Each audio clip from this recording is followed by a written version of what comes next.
Interim সরকারকে আমরা অনেক জায়গায় দেখছি যে তারা গুরুত্বপূর্ণ জায়গাগুলোকে কিন্তু অবহেলা করছে। এই জায়গা অবহেলা করার সুযোগ নেই। ইভেন আমরা এটিও বলেছি আমাদের জায়গা থেকে, পার্বত্য চট্টগ্রামের মতো গুরুত্বপূর্ণ জায়গায় এই যে করিডোর দেয়া, তার পূর্বে বাংলাদেশের জনগণের রায় লাগবে। বাংলাদেশের বর্তমানের যে রাজনৈতিক দলগুলো বাংলাদেশে রাজনীতি করছে তাদের রায় লাগবে। এটা কোনো ছোট বিষয় না।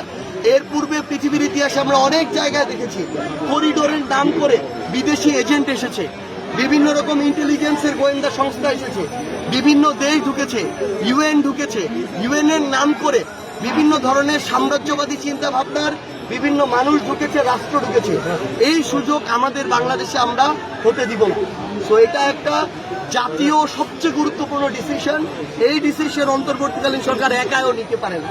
তো আমরা এই বিষয়ে অন্তর্বর্তীকালীন সরকারকে বলবো যে সামগ্রিক বিষয় পর্যবেক্ষণ করে সেই সিদ্ধান্ত যেন নেওয়া হয়, যেই সিদ্ধান্ত বাংলাদেশের সার্বভৌমত্বের প্রশ্নে, জাতীয় নিরাপত্তার প্রশ্নে আপোষহীন থাকে। এই জায়গায় বাংলাদেশের মানুষ কখনো আপোষ করবে না।